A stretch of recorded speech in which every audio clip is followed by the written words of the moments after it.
Former People's National Party PNP caretaker for Central Kingston, Lawrence Rowe, says Mayor Andrew Swaby's denial of allegations that the Kingston and St. Andrew Municipal Corporation, KSAMC, under his leadership, has been distributing public funds to PNP political representatives lacks credibility. Rowe made the claim in an open letter to Mayor Swaby. He posted that letter to his Facebook account just after 4 p.m. Tuesday afternoon. Rowe wrote that given the gravity of the issue and the public interest surrounding it, he's declaring that at no time was he ever advised that funds received by PNP political representatives, including himself, in December last year were party resources. Rowe says, in fact, any monies which PNP representatives received from Party Central are collected at the PNP's Old Hope Road headquarters. In a stunning revelation, Rowe said the funds collected over the Christmas season by PNP political representatives were collected on the compound of the KSAMC. Rowe says he is therefore seeking Mayor Swaby's response to a raft of questions. These include whether the allegedly privately raised funds the mayor speaks of were indeed documented in the PNP's financial records. He's also asking whether Mayor Swaby formally advised PNP General Secretary Dr. Dayton Campbell of the expenditures, and if so, in what capacity. Rowe says Mayor Swaby must also tell the country whether there were other PNP caretakers who received funds in the same manner as he did. The former PNP caretaker is also challenging Mayor Swaby to provide documented evidence of the approval and disbursement of the sums, which he told the KSAMC meeting on Tuesday had been allocated to each division. Our sources say the audio was recorded on December 31, 2024. Here is what the mayor and the chairman of the Kingston and St. Andrew Municipal Corporation, Andrew Swaby, was heard saying about his efforts to prevail upon certain named individuals to reward him later for favors he would do for them now. Listen carefully as Mayor Swaby speaks about his deliberate actions. I have tried in my way to help to gel the thing together. I talk to Charmian, I talk to Charmian's sister, I talk to other people in that constituency. I want even tell you, say, for me go this with the sports team, I keep on Angela over 3 dinner. And me and Bull and them and I talk. And in a my little way, I try and help them. That because say, boy, if the time come, me can't, if they don't need me talk to them, I can't talk. Even Christmas, me help them, you know. Even Christmas, me send something to go give them. I mean, do it deliberately so, and I go to the camera and say, me want in a position for us, boy, then if I'm a bother, and we can't talk to them. So who is this Bull, Mayor Swaby? Is he the reputed Don from Top Road in Central Kingston? Mayor Swaby goes on to explain to the man he's speaking with that the reason he has taken deliberate action to help certain people in Central Kingston is because he has seen those people act in a certain way when other men gave them money. He then says that both he and Audrey took a deliberate look at how best to help certain individuals in Central Kingston. Me know the role within the player when other man come on and get them. That's why me that try to say, when me talk to them to make sure, say, we will grill the thing up, then can't say, PNP now, PNP in our mind. Yeah. So, and everything me do, a man can't say, me talk, me do, me help in the Christmas, me go far and wide. You understand me? Come here, all the sit down, I will look for it like I said, it's a ABC car. We know, we target Central Kingston to win. We know that. I mean, I look for who I run, I look for and say, me want PNP win. And my backside of the door when we have an MP and a Central Kingston, the border, them come closer to me. They have more than one interest. Why me want Central Kingston? You know? Mayor Swaby did not identify the Audrey he referred to in the clip. Who is this Audrey, Mayor? And what role does she play in helping you decide how to allocate resources that come through the KSAMC? Based on how he mentioned her, it would appear as if that Audrey is known to both himself and the man with whom he was having that conversation on December 31 last year. Nationwide News reported earlier that among the allegations made by former PNP caretaker in Central Kingston, Lawrence Rowe, is that a member of Mayor Swaby's administrative staff told him to collect $300,000 cash from the KSAMC. Rowe was told that he was at liberty to spend the cash as he saw fit, but that this gift to him was not for public knowledge. The name of that staff member at the KCMC who communicated that message to Lawrence Rowe on December 17, 2024, Audrey Smith Facey. A hotel PNP figure ramp with Lawrence Rowe. A hotel Mark Golden figure ramp with Lawrence Rowe. Mayor Swaby in a problem, you know. You know, she say Mayor Swaby come out here, come tell the people them lie about a private funds him use for help finance the PNP. But, when I listen to the voice note a while ago, Swaby is confessing to everything. And you see the whole heap of question them what Lawrence Rowe have for him. Lawrence Rowe are going like him a Swaby liar or his father. I don't know because them did talk about real man, but that's not the point.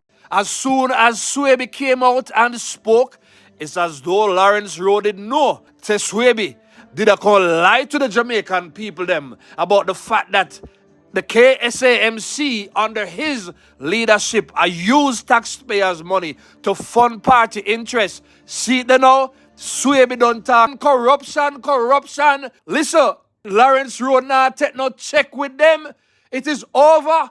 PNP flatline. PJ come out talk flatline. And I would say to Mr. Patterson, why? After your record of 14 years, your record, your time at the wicket, when as you heard in the report, poverty levels were at their highest in Jamaica, their highest in 1996, under your watch, people not being able to survive. What was his record?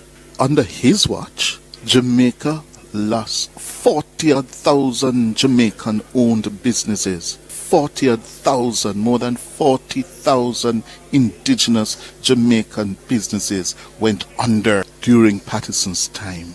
The banking and financial crisis that peaked in 1996. Yes? Remember now, he came to power in 1992. And in 1996, the banking crisis where banks went under, financial institutions went under, generally businesses went under. It became immortalized in the word finsack.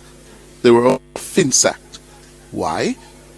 Because Patterson and his finance minister, Dr. Omar Davis, were engaged in what was a sustained period of high interest rates. The cost of money was such that if you had cash, you were king. You simply gave your money, lent your money, invested your money in government paper, and you went to Caymanas or Draxall to play golf. And you would be handsomely rewarded. But at what cost? Although we all laugh and make fun of this PJ Patterson thing, you know.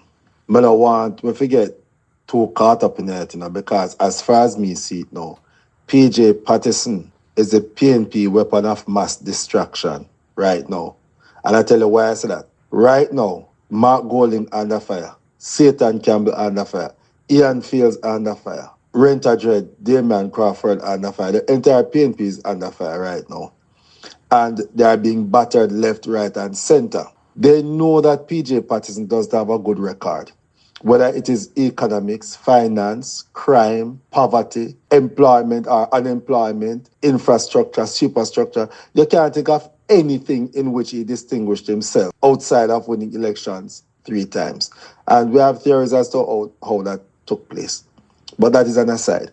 So he has absolutely the worst record as a prime minister. My thinking is that they put him out for people to spend time talking about him and his record and his failures. Remember, PJ Patterson not running for office, you know. So while we are focused on PJ and trying to mash down PJ and the lies that he came out with and the record that he had, we won't be talking about the current crop of persons who are running for leadership. I think that is exactly the play that they are making, because I know PJ Patterson is not the person to come and talk about who corrupt or who not fixing road or who not fixing hospital or who not fixing school. He has absolutely no moral authority to speak on any of those things. The country suffered. Businesses were wiped out. The indigenous businesses were destroyed. People committed suicide. Inflation was rampant. Cost of living was rampant. Some people have not recovered. In fact, the figures are there. That episode alone cost the country 40% of its annual gross domestic product. In one fell swoop, 40% of its GDP. The level of public debt in the country was averaging 130 to 145% of gross domestic product. In other words, the total value of what we were producing could not cover our debt. And what did that mean? It meant we could not invest in fighting crime. The security infrastructure of the country was underfunded. Education was underfunded. Mr. Patterson spoke about the health sector and the roads. Under his watch, we could not finance them because we were busy having to pay off debt. And it is those seeds of poor management, poor fiscal management, that have now grown to the point where we had to change course, certainly. Look, I don't understand which part the new moral police come out from. Who appointed the new moral police? If the standard in Jamaica from ever since was head rolls for things that cost overrun, then today there will be a lot of big heads that would not be speaking. And the cricket analogy, where is that from? We are now struggling to bring back that sport to people's point of interest. And part of this is because the sport died from the high school curriculum in the 90s. Yes, every high school of work used to have them little cricket team and that gone. Some of you know what the cricket analogy. Enough people don't know what is this speech. Them not understand that. Who is to be blamed? Well, you can't figure it out. Yeah, man. Another thing, ends can't meet. Ends can't meet because taxpayers busy. I try to pay past prime ministers, some of them, sitting prime minister's salary. The money they could have done something else for whole heap more people. But no, we have to make sure for them pay. I go same way like the sitting prime minister. And right now, the sitting prime minister may even get less than what them get. Moral order. Moral under siege. You know why? Yes, we're not going to say that. Moral order under siege because the veil is now being lifted from Jamaicans' eyes, and I want to get them back under the same veil and make them fool. Jamaicans, rise up, Jamaicans, and understand what we need for ourselves, for our future. Them all know our future. And we went to the IMF again as beggars, and Peter Phillips said, never again should I or should we have any Minister of Finance, yes, in our country, having to suffer the indignity that he had to suffer. Never again. The PNP president must tell Jamaica whether he was aware of this scheme, which the Roe Campbell conversation appeared to clearly reference, a scheme where monies from the KSAMC were being distributed to PNP operatives, including unelected caretakers. Mark Golding's silence on this very serious matter is unacceptable. He must indicate whether he has demanded answers from his General Secretary, who was heard responding to concerns about KSAMC money. PNP is officially dead, ladies and gentlemen. Who don't hit the like button right now.